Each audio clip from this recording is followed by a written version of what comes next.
My name is Nitish Lackman. On behalf of Healthwatch Barnet, I would like to thank everyone today for coming to today's webinar, which is a question and answer session with our local mental health trust, which is Barnet, Enfield, and Haringey NHS Mental Health Trust. The structure of today is essentially we have up until 4 o'clock. We've asked prior to today to get people to submit their questions based on what people want to ask to the Barnet senior management team and the trust as a whole. And hopefully we'll be able to get through all the questions before 4 o'clock. If we do have time at the end, we're happy to have an open question and answer where people can ask their questions towards our panelists. That's based on the assumption we do actually manage to get through what is a fair few number of questions. So just before we start, there's some basic housekeeping I just want to essentially go over. So the event is recorded for people, because there's many people who can't turn up or are interested in it, and anyone who needs to leave early as well. This is a webinar, so by default, everyone will be put on mute and your cameras will be put on mute, unlike a traditional Zoom or Microsoft Teams meeting. There is a web function at the bottom, but it is disabled because we've allowed the Q&A function to operate if we have time. But then, like I suggested, we're going to hopefully have a Q&A. And our panelist today here that we have here with us is Gareth Jarvis, who's the clinical director of the Barnet division of Barnet Mental Health Trust. So the trust has a number of different divisions, but we're here to talk about Barnet today. We also have Sophie Williams, who's the trust-wide head of patient experience for the organization, who looks after all parts of the divisions, including Barnet as a whole. And hopefully, if we give it a few minutes, we should also find Barry Day, who's the managing director of Barnet division at the trust. So, just quickly, Nitish, Kathy's put in the Q&A that she's waiting and can't get in. Is she in the lobby? Let me have a look at the lobby list. Yes. Oh, I see a Kathy. Let me promote. Right, she should turn up on our screen in a minute. Ask to unmute.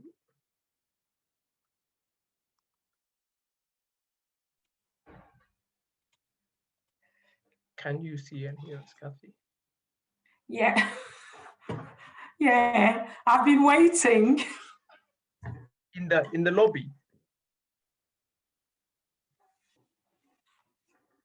Can you hear us? Oh, there we go. Yeah. I can see and hear you now. And we've just got Barry turning up as well. Let me unmute.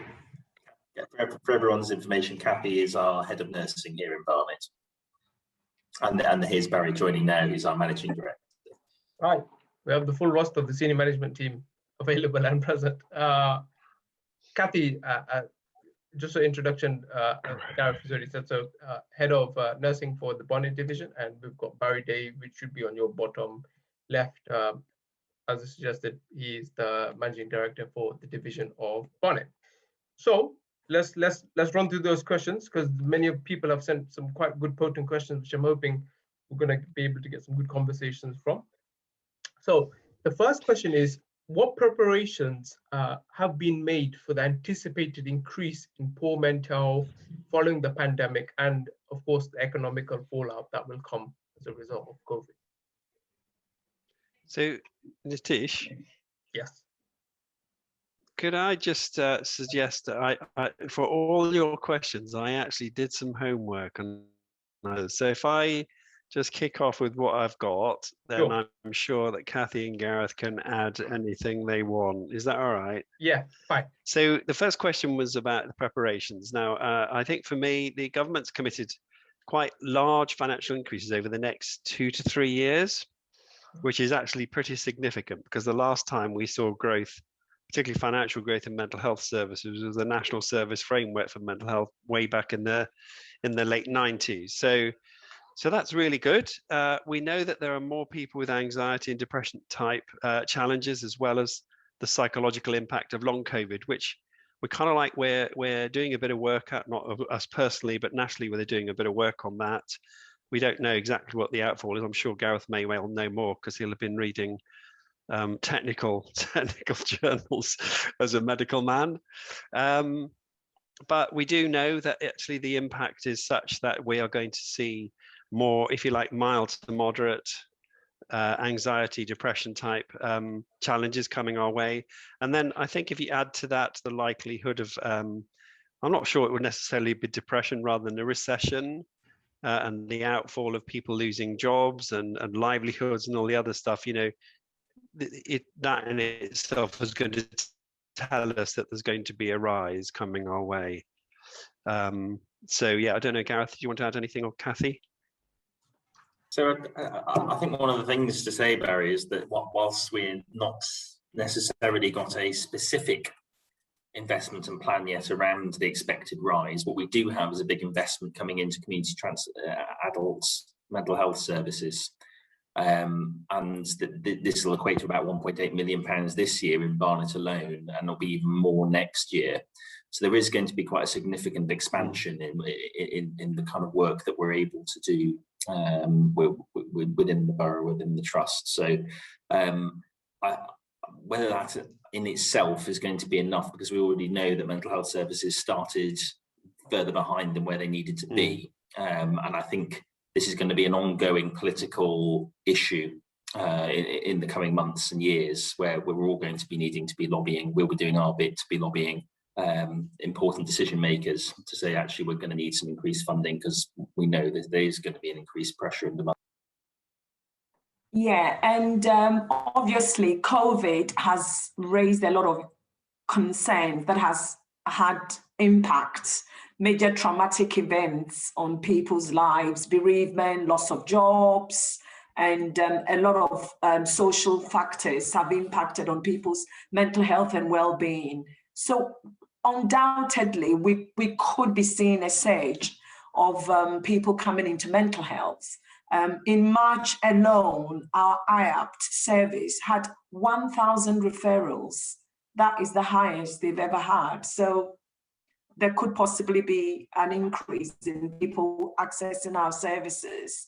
Whether or not the investment that Gareth has highlighted would actually meet the needs and demands of, you know, these patients, we don't know. But what is good about it is the fact that the service is not going to be what we usually traditionally are aware of, but quite transformed, and hopefully an effective integration between mental health, secondary care and primary care, so that it would be seamless and more community-based and recovery focused. Fantastic, thank you for that. So the follow-up question, which I think links partly into this question, because you mentioned IAPT, Kathy, which is, what type of therapies are on offer in Barnet, and how long are people expected to wait for each type of therapy? So Nitish, I thought this was a really interesting question, thinking actually we could spend a long time on this, because there are a significant range of therapies that are on offer for people, and they're provided through primary care, directly through us, through our partners, etc., in the community. So there is such a range and variety for people's variety of different needs. I think it would be more helpful for us if somebody said to me, is this kind of therapy available and how do I get it? And more like a kind of like development of a directory, rather than us sitting here telling you what types of therapies there are, because there is quite a significant range. And I think what might be more helpful would be if we had sort of some kind of directory that was available to people. If we haven't got it now, it certainly should be something we develop, certainly for the future, absolutely. Because I've never been in a trust where we've never had that. So I think that would be something that would possibly be more helpful. Sure. Gareth, Kathy, any other additional points on types of therapies and their expected time periods? No? So, I mean, the key thing to say is that we've got therapies at different levels. So BEH at the moment provides the IAPT service across Barnet, and so we've got a range of therapies available through the IAPT level. So that would be if you went to your GP or you self-referred through the Let's Talk websites, those sorts of things. you get there's a range of services available through that. If you are then needing a more intensive type of psychotherapy, there's more specialized types of therapies available. And those will be things like, I could list off a whole load of letters at you, and I'm not sure how much they would mean to everyone. So it's things like CBT, CAT, family therapy, DBT. There is quite a range. We have quite a range of specialist skill sets available to us. We're actually planning to expand that as well in terms of offering with this community transformation investment money that's coming. So there's going to be more different types of therapies available through it. But as Barry says, what we really do try to do is match the needs to the right sort of therapy intervention where needed. And if we don't have a particular specialised therapy that is indicated, we can sometimes go and try and source that from elsewhere as well, whether it's elsewhere in other boroughs in the trust or in other organisations. So we'd always try and match the therapy to the need. Fab, thank you. So the next question is, what plans do you have in place or intend on having in place to improve patient experience in Barnet? Am I right to go? Yeah. Sure. So I think we've got quite a lot going on really in regards to patient experience. I think over the last year, it has been really hard to be able to get people involved during COVID. Obviously, there's been less face-to-face meetings, etc. It's been a real change to the services in which what we deliver. But what is really exciting within the trust is that we've had our brand new involvement and engagement strategy. So this was designed by service users for service users. So, you know, we kind of asked people, what did involvement and engagement look to them? And as such, our new strategy was developed. So I think with that, we're going to really embed our 6 strategic aims that we've got throughout and follow a really good work kind of planner to get everybody involved. We want service users, parents, carers to be involved in absolutely everything that we do as services. So it can be from kind of any kind of engagement and involvement to co-production, complaints management, to design and delivering training, QI projects. We want people sat on our committee members, our committee panels, just everything like that really. We've got a lot of QI work going on at the moment to increase our feedback and the different ways in which we're making that feedback accessible for people to give. So I think as well for Barnet, one thing that they've done really well at the moment is using our experts by experience. So that's our involvement register as a trust, where anybody can apply who's been within our services or knows someone within our services for like carers, in which they're able to come and be on a bank, so and do kind of involvement work with us in every aspect of kind of care that we provide. So Barnet have really embedded their experts by experience within their senior management meetings. Oh God, what else, guys? You've been doing loads. I think you've been doing lots of feedback. You've been doing lots on how you're able to kind of communicate with your peer support workers and have that kind of, well, not a timeline, but almost like a recruitment kind of process from becoming an expert by experience, then all the way through to becoming like more of a peer support worker role within the trust. Anything else from anybody? I think you're absolutely right. With all the things you were saying there, we try to ensure that we have people who've experienced our services on all our interview panels, so that when we're trying to choose the best people to come and work here, that we really have got the opinion of those who matter most in that process. And there's been a lot of excellent work going on in developing up a Barnet People's Forum. And that's a monthly meeting where anyone who's at all in receipt of our services, has been in the past, anyone who's connected is important to someone who's used our services, can all have a chance to have their voice heard. And those meetings directly feed back in the most senior level in Barnet, so where we hear what's being fed back to us. So that really is only the beginning of our ambitions with this. Is that I really do think as a division, we're very, very keen on this about making co-production what we do.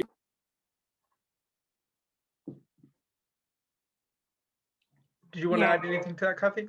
Yes, and we've also embedded peer support workers, you know, within our services, in our acute services, because we really want to ensure that service users are the center of care, and we are actually working, collaboratively and really co-producing, co-designing services.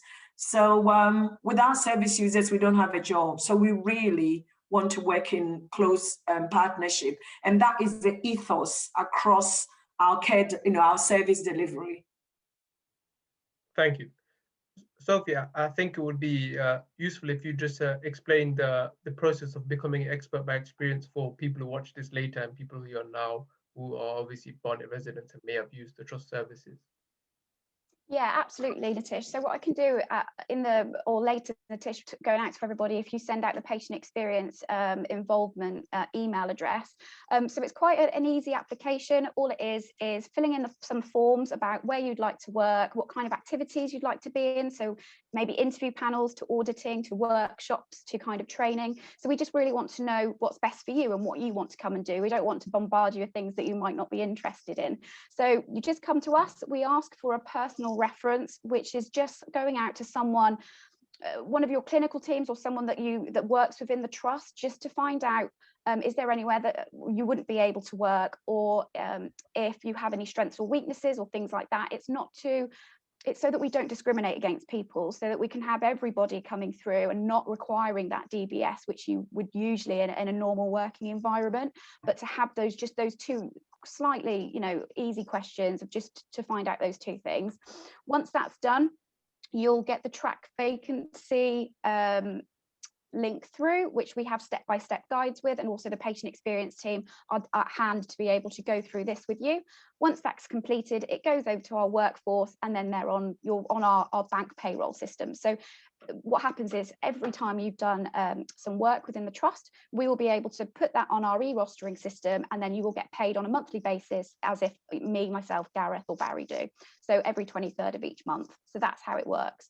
But also don't let it put you off. If you are in employment, we also have a lot of documentation around, your rights to work. If you are receiving any kind of benefits and things like that, we have got all the paperwork. So just make us aware of it at the start, and then we can work with you of how many hours you should do a month, etc. Thank you all. So the next question is, what are the current latest trends in mental health services that you have found?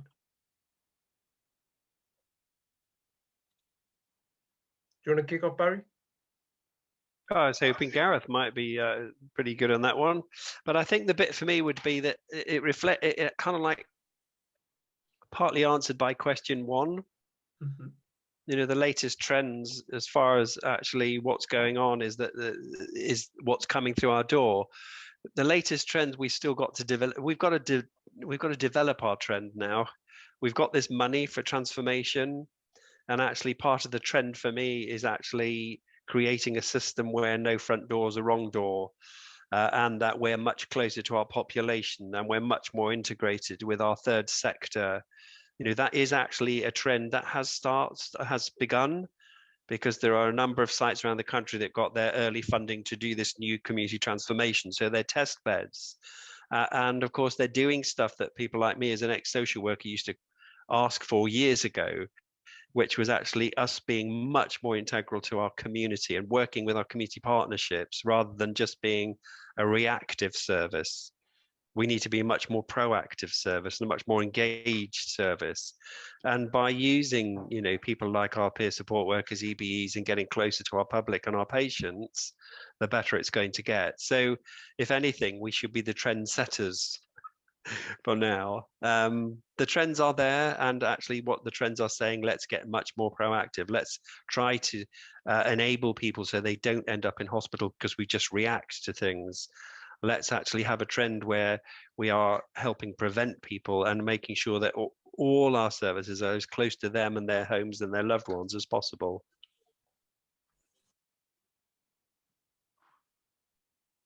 Any follow-ups to that, folks? Yeah, so I very much agree with what Barry said. If there feels like there's I'm not sure about trend with what I feel about that word, but certainly the hot topic of the moment at the moment in mental health is inequality. And we know that there are different outcomes depending on which communities and ethnicity backgrounds you come from, and that's not okay. So if there's something we're really focused on now as a trust, is actually how do we shine a light on that, and how do we start to do things differently so that we can make sure that we are really engaging with all the different communities that make up our borough here in Barnet, and so that people have a different relationship with us, that there is a deeper trust that we can build up, that people want to come towards us early for help. It's not okay that there's differences and such stark differences. I think that's probably the number one thing you will see BEH focusing on over the next 3 years, is really how do we reduce inequality.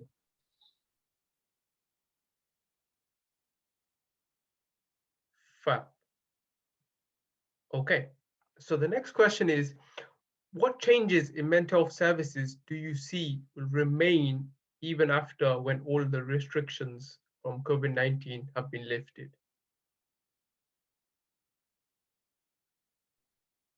So I think from my point of view, I think one of the key bits for me is that we will continue to use more technology. You know, in a lot of cases, we've proven and shown the fact that we don't necessarily have to be out there, and or that we're making carers and service users come to us, come to our buildings or come to places, and we're connecting with people in a far different way. My expectation is that we will have a blended approach. At the end of the day, we're all human beings, and actually we humans love humans. You know, we need that contact. We absolutely need it. And for some, they need it more than others. So we need to be there to be able to respond to that. So I don't believe technology is the answer for everybody, but actually technology has enabled us to do some quite innovative and creative work with a number of challenges. So I think what will remain is a greater use of technology and a more blended approach to what we're doing. Great. Sophie, Gareth, Kathy, you see any changes in service after COVID, or things that you were planning on keeping the same or changing? I think what Barry said, really, you know, we've had a really mixed feedback about lots of people are really keen to keep the virtual appointments, but some people do want to go back to the face-to-face. But I think it's up to people what they would like Barry said, going forward, there needs to be more of a blended approach, because it does work differently for different people. Fantastic. Thank you. So the next question is, a Barnet resident states that from his personal experiences of using Barnet services, he felt he wasn't able to get much support during the weekend because the mental health teams are closed and open on a Monday. He's saying, what is being done to support people who are in a crisis, and what is being done to support the under-resourcing of the division? Which is a twofold question. Shall I start on that question? So you're absolutely right that there is different levels of support available from weekdays compared to weekends, and that's long been the case in mental health services. However, we do have a 24-hour-a-day, 7-day-a-week crisis and home treatment team, and that they are always there available for anyone who's in crisis. Now, those teams have historically not been well funded, but more investment has come in the last year or two, and we are seeing an expansion of what they're able to offer. We're also doing some really innovative work across BEH, and particularly here in Barnet, around repurposing our crisis prevention houses. They used to be called the recovery houses, and we've taken them back in-house under our own trust just last month. And we are really looking at how do we have a model that is far more peer-led, far more recovery focused, is a much more active engagement to put someone whilst they're in crisis as well. So we're continually reviewing the model that we offer for people when they're falling into crisis. My own particular background was in crisis work, working in a crisis team for 4 years, and I know just how important this work is. And there's actually, it can be a real privilege to work along someone at a moment of crisis, because there's an energy of change at those moments where you get an opportunity to really help someone set a new course on things. So we see this as a really important area to develop up. The kind of changes that we need to make happen within our crisis services can't happen overnight. We are working really closely with them. We're putting in investment, we're putting in training and lots of support around how we keep evolving the offer that we have. There is a lot there, and we are trying to make it better.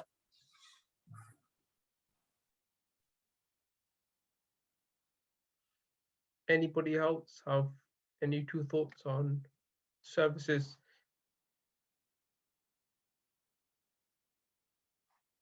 No, I guess from my point of view, as Gareth says, our ambition is to make it better than it is. We know we're not perfect, and we know where we're falling down more and more. And that's why feedback from our public and our service users is so important.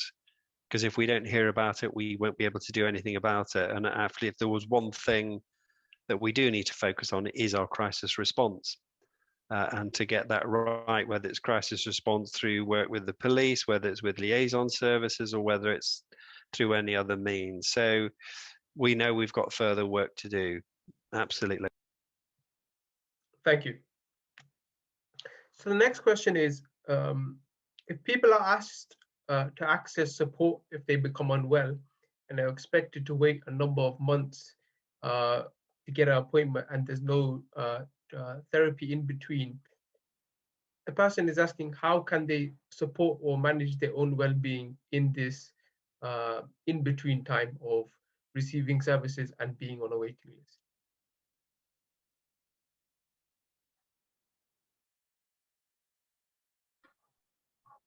So I'm just sitting here with this pauses, seeing who's going to pick up the question first. What we're really interested in the gap, particularly with this community transformation work that we've been talking about with new investment.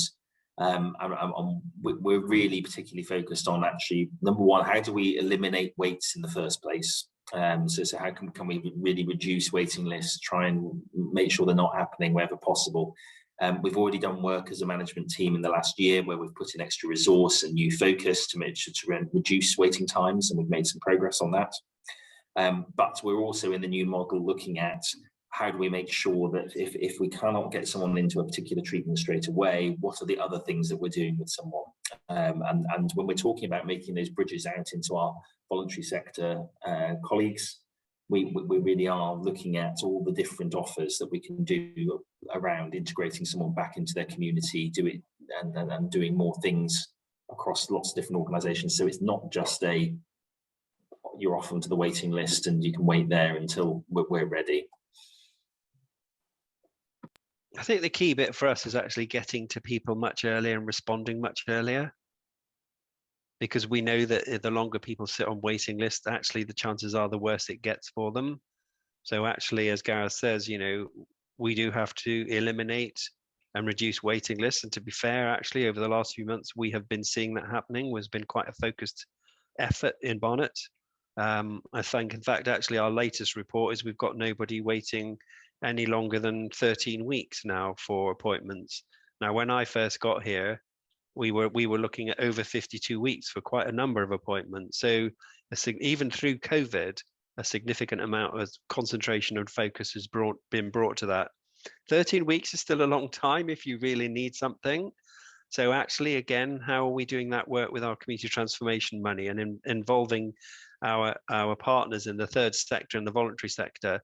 And I'm glad to say that we're going to be spending money in those areas in the very near future that are going to offer us something much better and probably more responsive and getting to people much earlier as time goes by. So yeah, it's a journey that we're on to try and work with. Fantastic. Thank you. So the next question is, a Barnet resident states, will he get a choice in the future to have an appointment in face-to-face or digitally?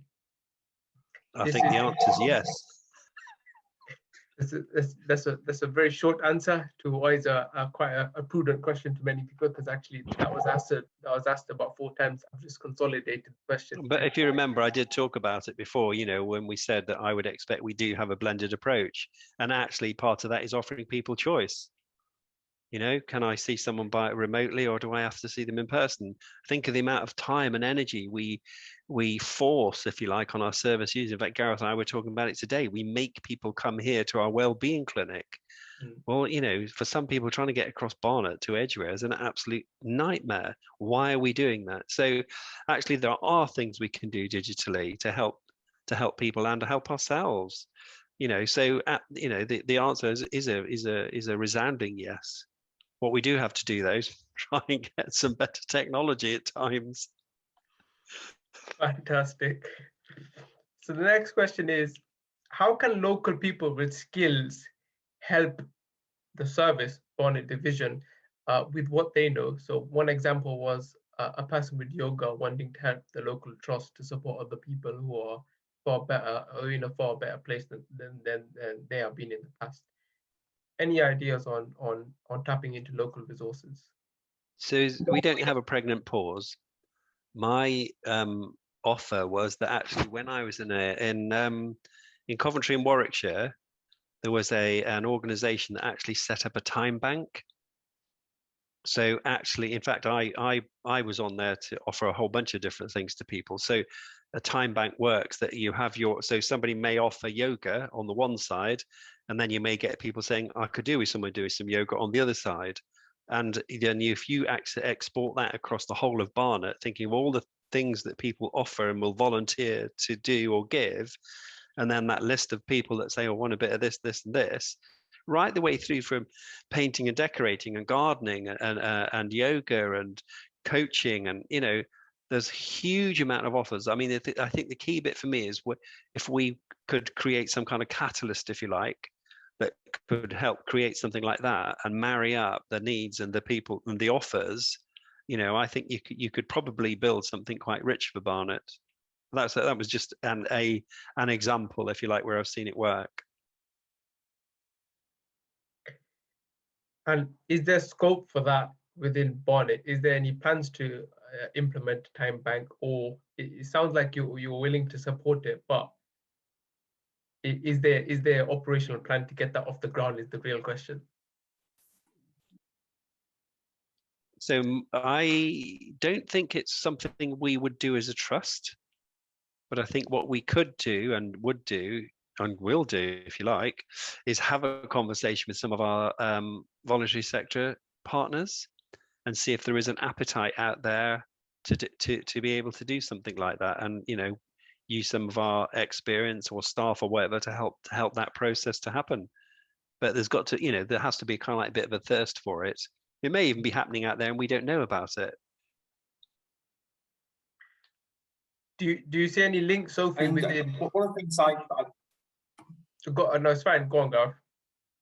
One of the things I guess is perhaps a question for us to take away, Barry, rather than necessarily being an answer, is I've often found myself sort of looking at so many of the environments that we have around our Barnet services and thinking, gosh, I would just love it if the community could help us come in and support brightening up the environment. Have we got artists who could help us put art on the walls? Have we got gardeners who could come and revamp the garden areas?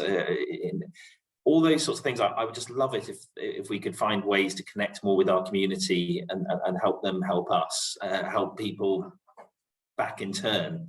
And I think sometimes the NHS, with all its bureaucracy, often gets itself stuck in how do we make that happen. And I think it'd be really nice if we're all able to sort of think together in how we can pull out any of the barriers I'm sure we've got loads of great people across Barnet who want to come and help us out, make these better places for people to recover in. I was just going to say that I do know that our volunteering policy as well within the trust is currently under review because it was very outdated. So, you know, once we have something that's a little bit more lenient and able for people to come in and you know, help us with these services and come and do yoga and things like that, I think that will give us a real good benchmark to come off as well.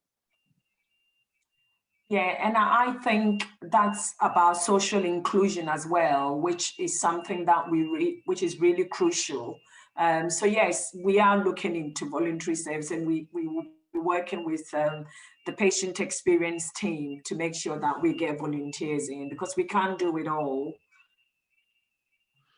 Fantastic. Thank you, everyone. We have a few more questions left. The next question is, what is being done to work more closely with other services such as the local authority and other NHS physical healthcare trusts, so I do not have to repeat my story as I see more clinicians? Is it, do you want to jump in on this one, Barry, or shall I kick off? You can kick off and I'll jump in afterwards. So there's a large project across North Central London called the Health Information Exchange, or HIE is how we refer to it internally.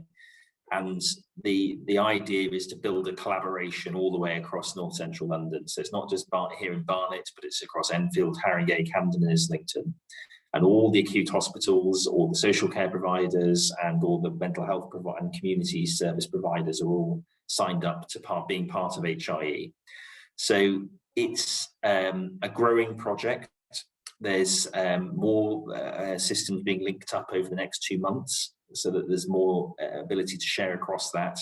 We're having to do it slowly because of the kind of information governance issues that can come up. And I'm sure everyone would want to make sure that their privacy is being respected at all steps in these processes. So we're having to do it carefully to make sure. But the ambition is to get to a point within the next 2 years where all these systems talk to each other, that the information is shared across them. Because you're absolutely right. I mean, the efficiency of that would be far better, let alone the much better experience for you, not having to repeat yourself. I think just on a slightly broader point as well, I think people end up having to repeat themselves too much within our own services. And we're aware of that as an issue that's often fed back to us. And so in the long-term plan, there is the ambition that all mental health services get to a point where they're trauma-informed. And part of that would be not having to repeat your story every time, that we try and build more continuity into your care. And that really is being held at the heart of all the different transformation proposals that are being put forward, the way we're trying to shape up the services for the future. Really important principle that we all hold at the heart of everything we're doing. Thank you. So last 2 questions. What support can a person who's receiving bereavement counselling but also have a mental health condition that's affecting their counselling receive locally within Barnet?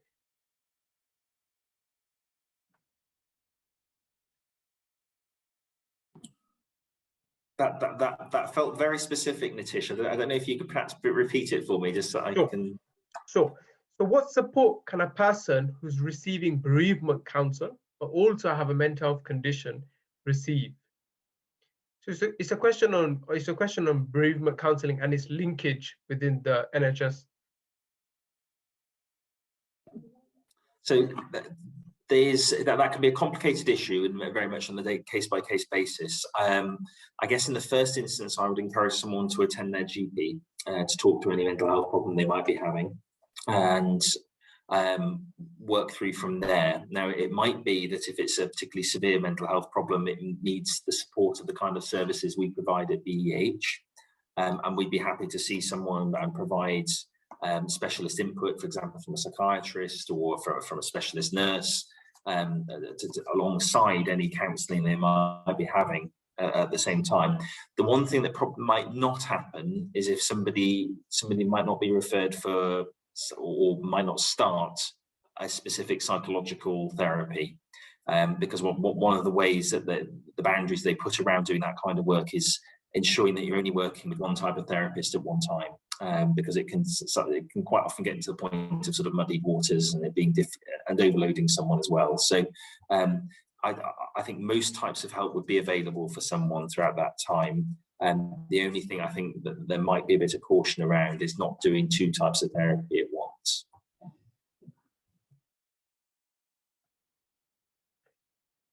Fantastic. The last question we have is, a person's Barnet resident states that mental health befriending has been quite invaluable to them, and is wondering if there is any longer term ambitions of having befriending within trust. they meant this as a part of a service, but there's also a linkage between the patient experience team in expanding the role of what are already expert by experiences. So it's a two-part question. So I wouldn't say no. I think that we're definitely open to progressing things within the services, and if there is a need for something like that, to have a look at what that might look like within the patient experience team. But I think within the next couple of months, there will be a lot more kind of peer support worker roles coming out trust-wide, where this could be maybe included within their role of some kind of type of befriending service. But yeah, I wouldn't say no. And yeah, I will take that back. Thank you.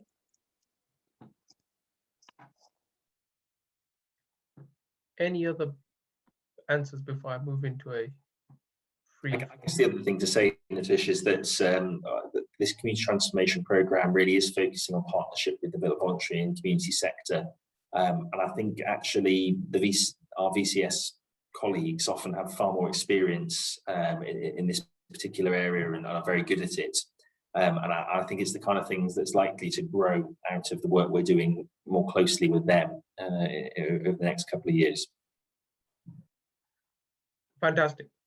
So we've come to the end of the questions that people have submitted to us. We have 14 minutes left. So we're going to go to an open Q&A. So if you look at the bottom, there is on tab number 4, there is a button that allows you to submit your questions, and it'll be received from our side, and we'll be able to answer them within the time slot we have, which is now 13 minutes, so the last quarter.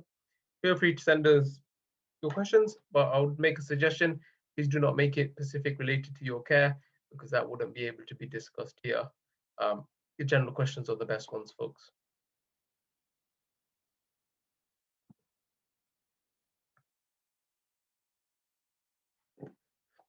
Suzanne, I can see you have your hand up. Would you be able to post your question within the question and answer feature?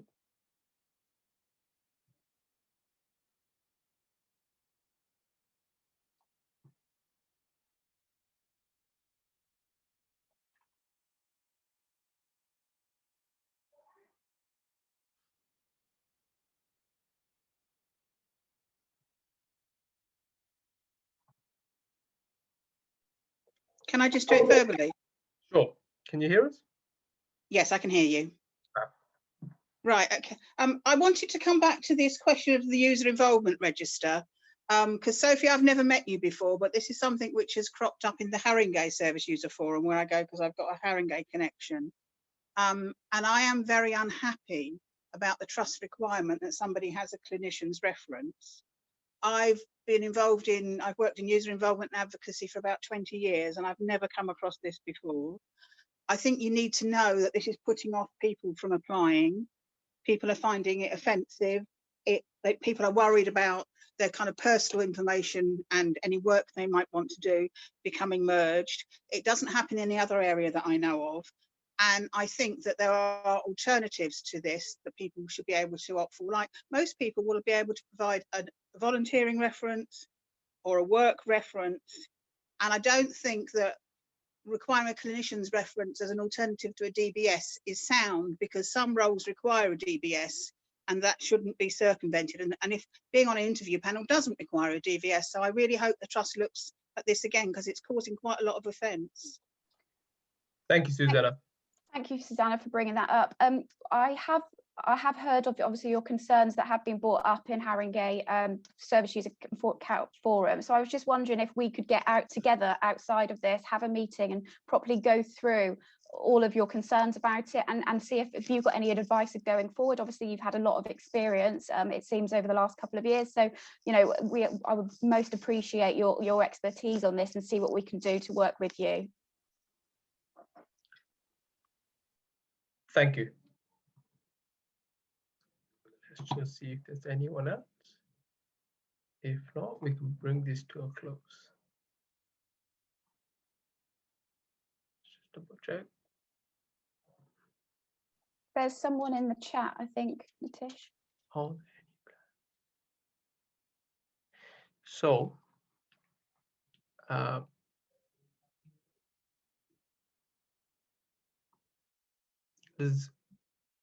Gareth, can you see the question? I can. I'll read it out for anyone in case they can't. The question is, are there plans to improve access to non-SSRI therapies, for example, TMS, S-ketamine, ketamine, for people with treatment-resistant depression? I'm just going to break that down slightly for people who might not be familiar with some of the acronyms that are in there. So I think what Eve is asking here is there plans to improve access for the non-standard antidepressant medications to some of the more novel treatments that have come in over the last 10 years or so? So the first one she asks about is transcranial magnetic stimulation.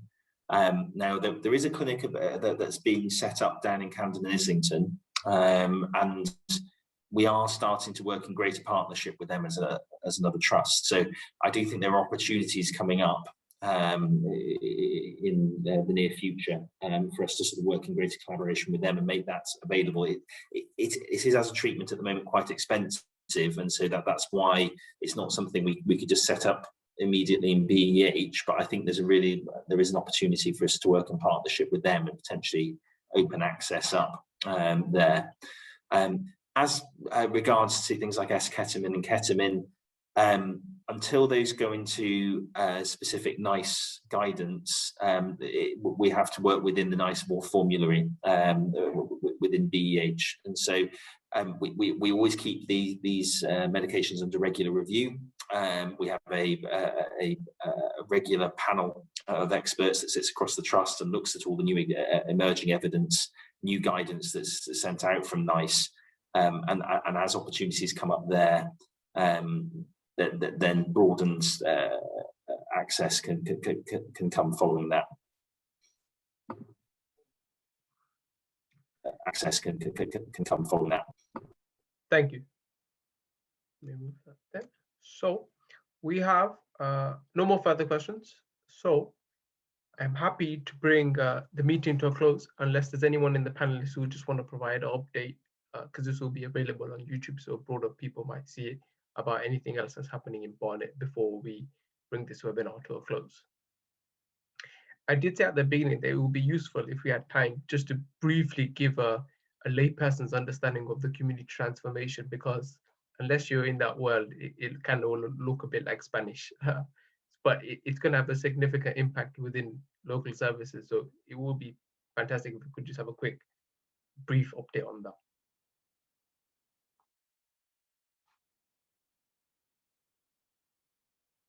Kathy, Gareth, on the community transformation. It's a big subject in itself. Community transformation is happening across Barnet. It's happening across Barnet, Enfield and Haringey, and it's happening across North Central London. So there's many different levels to this. It's a huge programme. It's about the biggest I've seen in my time in mental health. Lots of new money coming in, lots of new roles. The emphasis really is not to do what we were doing before, it's to do new things with this investment. We're focused far more on peer workers. We're focusing far more on community workers, so community engagement, working in partnership with the voluntary sector far more, and to delivering care far closer to somebody in the community, so near their GP, near their home. And to work in greater partnership with our communities. It's really to try and reach out earlier and focus more on prevention where we can. And the whole idea being that we don't need to end up using the kind of secondary mental health services that we've perhaps focused on too much in the past, where things like doctors, psychiatrists, hospitals, and things like that. We're going to be far more focused on a social determinants of mental health, and then having to think more outside of the box about how we engage with people more broadly around their mental health. And I do think it's a really exciting moment to shape up mental health services. These plans are not set in stone yet. They are still very much developing on the hoof. and there's going to be opportunities to really try and influence and shape them and get involved and engage with it, new jobs that people could apply to be involved in and be part of the solution for trying to help people across our communities. I do think it's a really exciting moment in mental health right now. The kind of investments that we've been talking about for years are finally starting to arrive. And I do really encourage people to stay engaged with hearing more about what's coming and where possible, try and help us with shaping it. Fantastic. Thank you for that. So we are now 5 minutes left. I'm going to bring this webinar to a close. I just want to thank everyone who's turned up today. I also want to thank our panelists for answering the questions on behalf of local residents. It was quite useful, and hopefully further people will find it useful to find out what's happening within Barnet services. Thank you very much for your time, and I hope you have a pleasant week ahead. Take care, folks.